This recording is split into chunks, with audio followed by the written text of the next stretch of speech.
तो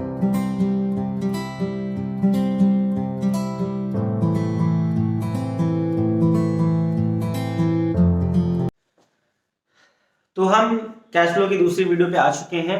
तो हमने पीछे जो रूल सीखे हैं और हम लोगों ने वहां पे एसेट के नाम पे रूल सीखे थे और करेंट लायबिलिटीज के नाम पे सीखे थे। ठीक है, तो अब मैंने जैसा कि बताया था कि एसेट्स के भी दो तीन पार्ट होते हैं हमारे। फिक्स एसेट्स होती हैं, करंट एसेट्स होती हैं और हमारी इंटेंजिबल एसेट्स होती हैं। ठीक है, फिर हमारी करंट लायबिलिटीज मैंने बताई थी, एक हमारी क्या नॉन करंट लायबिलिटी होती है और एक करंट लायबिलिटी होती है। तो रूल वैसे ही वैसा है, सेम है। ये नाम लिख देने से हमारा रूल नहीं चेंज होगा, जो हमने पीछे रूल पढ़ा है वही रूल से ही सॉल्व करेंगे।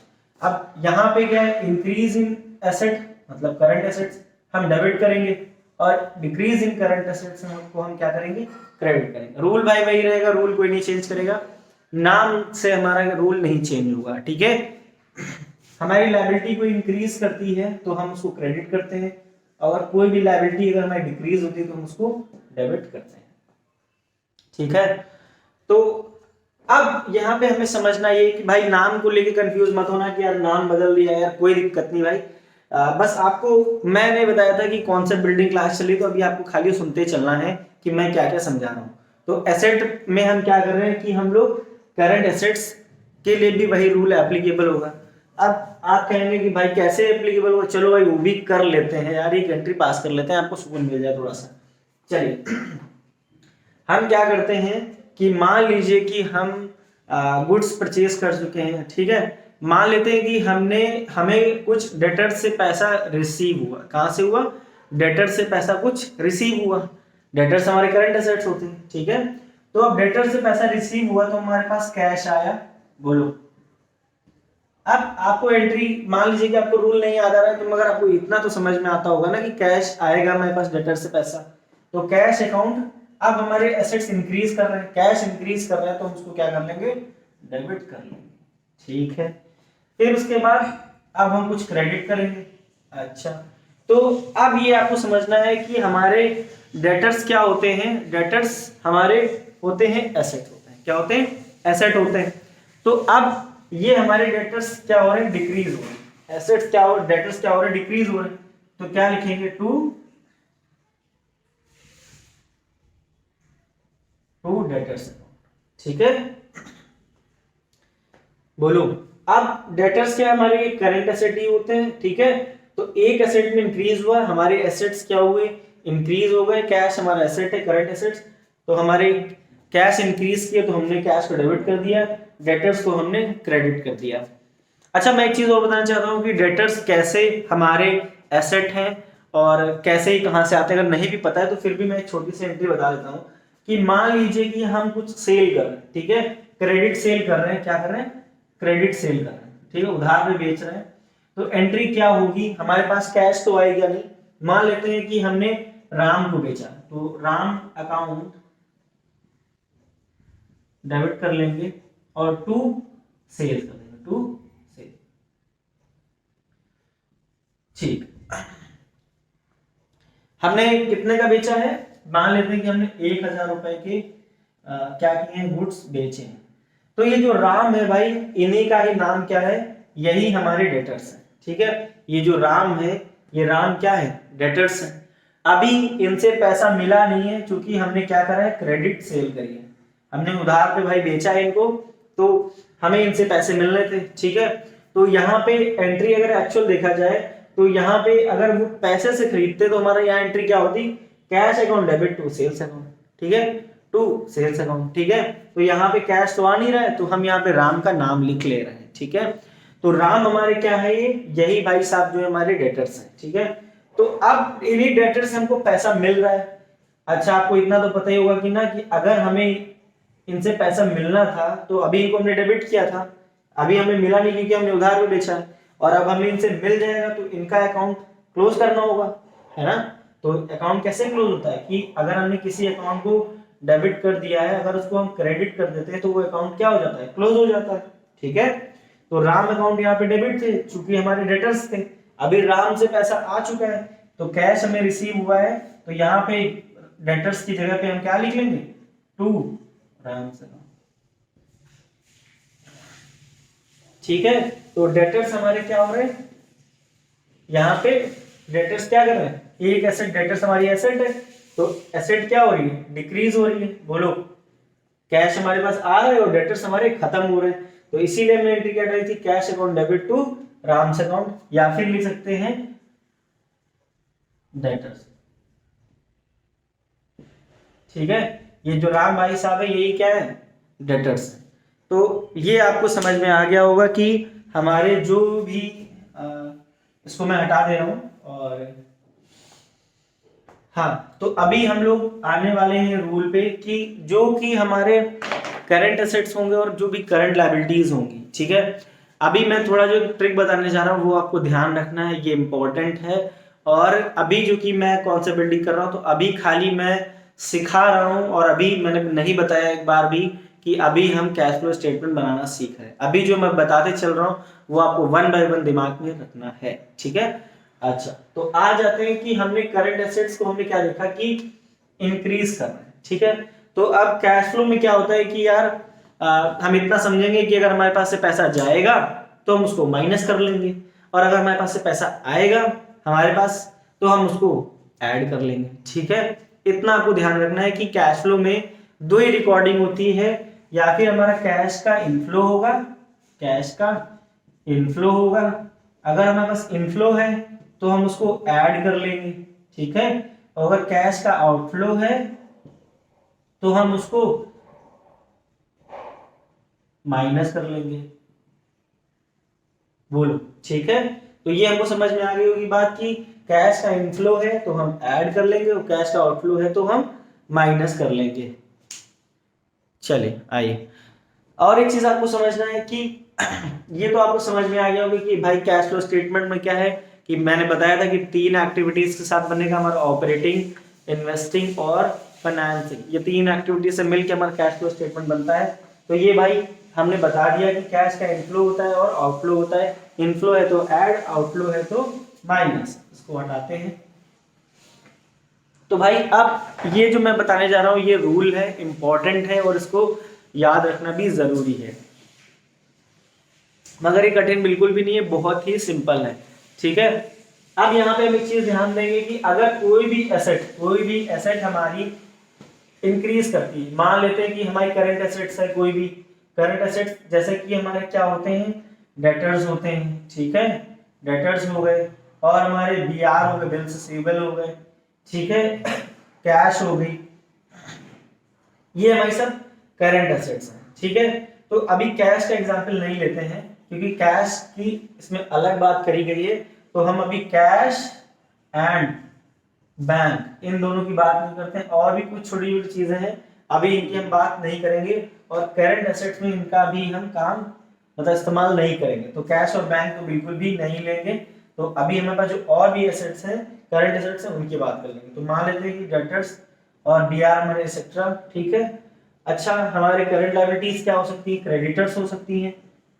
ठीक है, क्रेडिटर्स हो गई। अच्छा चलो थोड़े से और एग्जांपल ले लेते हैं। यहाँ पे प्रीपेड एक्सपेंसेस लेते हैं, प्रीपेड एक्सपेंसेस। ठीक है, और फिर यहाँ पे हमारे क्रेडिटर्स हो गए, ट्रेड पेबल्स हो गए, ट्रेड पेबल्स हो गए, और हमारे यहाँ पे क्या हो गए, आउटस्टैंडिंग एक्सपेंसेस, आउटस्टैंडिंग एक्सपेंसेस हो गए। ठीक है, और चलिए मान लेते हैं आगे जब क्वेश्चंस लगाएंगे तब वहां पे मैं थोड़ा बताऊंगा आपको। तो यहाँ पे हम थोड़ा ट्रैक कर लेते हैं कि अभी खाली हमें समझना है।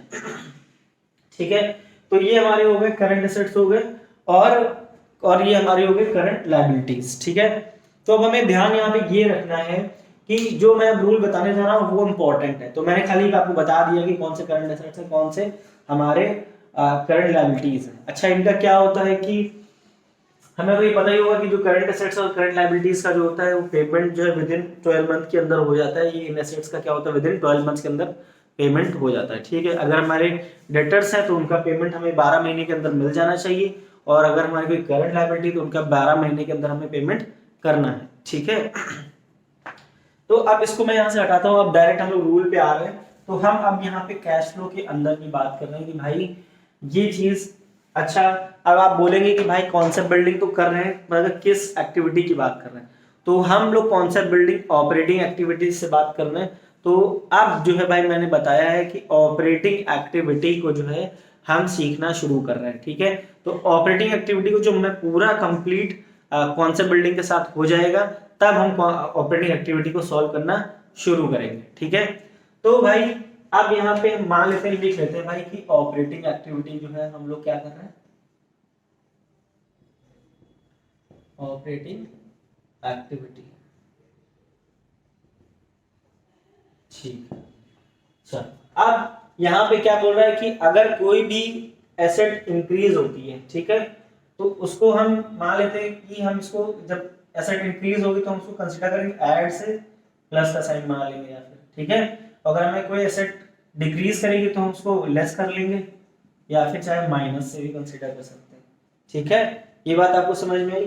अगर हमें कोई भी लायबिलिटी इंक्रीज करेगी तो हम प्लस कर लेंगे, प्लस या फिर प्लस ऐड कुछ भी कर सकते हैं, ठीक है।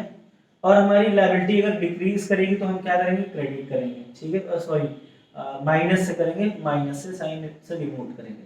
अगर लायबिलिटी में इंक्रीज करती है तो प्लस करेंगे cash flow statement operating activity में, और अगर हमारा लायबिलिटी डिक्रीज करती है तो हम उसको क्या करते हैं, माइनस करते हैं। तो ये भाई इतना समझ में आया कि नहीं आया कि ऑपरेटिंग एक्टिविटी के हमें अंदर जो हमें करंट एसेट्स और करंट लायबिलिटी मिलेंगी, ठीक है। तो उनको हमें कैसे लिखना है कि हमारी कोई करंट एसेट्स करंट लायबिलिटी क्या करेगी, इंक्रीज करेगी तो हम उसको ऐड कर लेंगे, और करंट लायबिलिटी को अगर हमारी डिक्रीज हो रही है तो हम उसको माइनस कर लेंगे, ठीक है। मगर मैं इस एक्टिविटी में बताऊंगा कि थोड़ा सा चेंज है, और वो चेंज कोई बहुत बड़ा नहीं है, और इसी में से हम समझेंगे कि अगर हमारी कोई एसेट, ध्यान रखना कि अगर कोई एसेट इंक्रीज हो रही है तो नॉर्मल तरीका क्या है कि हम उसको ऐड करते हैं, क्या करते हैं, ऐड करते हैं भाई, ठीक है। तो बस हमें अब क्या करना है कि अगर हमारी कोई एसेट इंक्रीज हो रही है तो हम ऑपरेटिंग एक्टिविटी के अंदर, किसके अंदर, ओपी लिख लेते हैं भाई, ऑपरेटिंग एक्टिविटी के अंदर हम उसको क्या कर लेंगे, लेस कर लेंगे। मान लेते हैं इधर साइन मान लेते हैं, हम उसको लेस करेंगे, ठीक है। अगर कोई भी भाई करंट एसेट्स हमारी इंक्रीज करती है, ऑपरेटिंग एक्टिविटी के अंदर ही हमारी करंट एसेट्स और करंट लायबिलिटीज आती हैं, तो अगर हमारी करंट एसेट्स हमारी इंक्रीज कर रही है, ठीक है, तो चूंकि रूल क्या है, नॉर्मल रूल क्या है, उसको प्लस करेंगे, ठीक। मगर हम एक्चुअल में जब हम ऑपरेटिंग एक्टिविटी में लिखेंगे तो उसको क्या कर देंगे, लेस कर लेंगे, ठीक है। इतना समझ में आया बात, ओके, ठीक, समझ में आया। फिर उसके बाद अगर हमारी कोई एसेट्स डिक्रीज करती हैं, ठीक है, करंट एसेट्स हमारी कोई डिक्रीज करती हैं तो हम उसको माइनस करते हैं एज पर रूल, ठीक है। तो मगर अब हम इसको ओपी मतलब ऑपरेटिंग एक्टिविटी के अंदर इसको हम क्या कर लेंगे, ऐड कर लेंगे भाई, ठीक है। तो जब कैश फ्लो स्टेटमेंट बनाएंगे तो हमारी अगर कोई एसेट इंक्रीज करेगी तो हम उसको लेस करेंगे, और अगर हमारी एसेट्स डिक्रीज करेंगी तो चूंकि रूल के हिसाब से माइनस होना चाहिए, मगर हम उसको क्या कर लेंगे, प्लस कर लेंगे। तो ये आपको समझ में आ गया होगा, तो इसको आप बना सकते हैं भाई तबीयत खराब है मगर फिर भी लगे हुए हैं, और कैश फ्लो आपको सिखा के रहेंगे, कोई बात नहीं। तो अभी भाई इसमें क्या रूल है, इसका ऑपरेटिंग एक्टिविटी में क्या है कि भाई कोई भी करंट लायबिलिटी तुम्हारी इंक्रीज करेगी तो आप उसको प्लस ही रहेंगे। इसमें इस एक्टिविटी के अंदर कह सकते हैं कि भाई इसमें क्या आएगा, नो चेंज आएगा, क्या, नो चेंज भाई, जैसे ही के जैसे रहेगा। मतलब करंट लायबिलिटी को इंक्रीज कर रही है तो भाई क्या कर लेना, उसको प्लस ही रखना, ठीक है। अगर कोई करंट लायबिलिटी हमारी क्या करती है, डिक्रीज करती है, तो उसको माइनस के माइनस ही रखना भाई, सिंपल। तो हमें समझ में आया कि हमें करंट एसेट्स वाले को क्या करना है कि उल्टा हो जाएगा, ठीक है, और यहाँ पे क्या होगा, वैसे की वैसा रहेगा। तो भाई हमारे लिए आसान हो गया, सिंपल हो गया भाई कि हमारे लिए करंट एसेट्स का जो है हमारा कोई दिक्कत रहेगी, थोड़ी सी दिक्कत रहेगी, क्योंकि दिक्कत भी नहीं है यार, अगर एसेट इंक्रीज करें तो प्लस करते तो हम क्या कर लेंगे, ऑपरेटिंग एक्टिविटी में माइनस कर लेंगे, ठीक है। और अगर हमारी कोई करंट एसेट्स डिक्रीज कर रही है तो हम उसको माइनस करते हैं तो हम उसको प्लस कर लेंगे, बस एक छोटी सी बात है। और भाई तुम्हें करंट लायबिलिटी में तो कुछ करना ही नहीं है, सिंपल सा है, क्योंकि इंक्रीज कर रहा है तो हम उसको ऐड कर लेंगे, और डिक्रीज हो रही होगी तो हम उसको लेस कर लेंगे। तो ये भाई एक छोटा सा रूल है, इसको मैं हट जा रहा हूँ, इसको आप पॉज करके चाहे आप लिख सकते हैं, इसको लिख लीजिएगा। चलिए तो ये हम लोगों ने आज ऑपरेटिंग एक्टिविटी का पहला रूल समझा है, और मैंने चूंकि बताया कि मैं अभी आपको कैश फ्लो सॉल्व करना नहीं सिखा रहा हूँ, सिर्फ कॉन्सेप्ट बिल्डिंग सिखा रहा हूँ। तो ये दूसरी वीडियो थी, और अभी हम नेक्स्ट वीडियो में जाएंगे, तो वहां पे भी हम आपको डिस्क्रिप्शन बॉक्स में लिंक मिल जाएगा, आप वहां से जाके 1 बाय 1 भाई, अगर आप वीडियो पे आए हो तो 1 बाय 1 आपको देखना है, तभी आप कह पाओगे एंड में कि मुझे कैश फ्लो समझ में आया। ठीक है, तो ये वीडियो यहीं तक रहेगी, मिलते हैं नेक्स्ट वीडियो में, और कैश फ्लो हम सीख के रहेंगे। तो चैनल पर नए हो तो वीडियो को लाइक और चैनल को भाई सब्सक्राइब जरूर कर देना। तो कैश फ्लो हम यहाँ एकदम दमदार, एकदम जोर शोर से पढ़ेंगे। ठीक है, तो आई होप सो आपको मजा आ रहा होगा अकाउंट्स पढ़ते हुए, और मिलते हैं नेक्स्ट वीडियो में।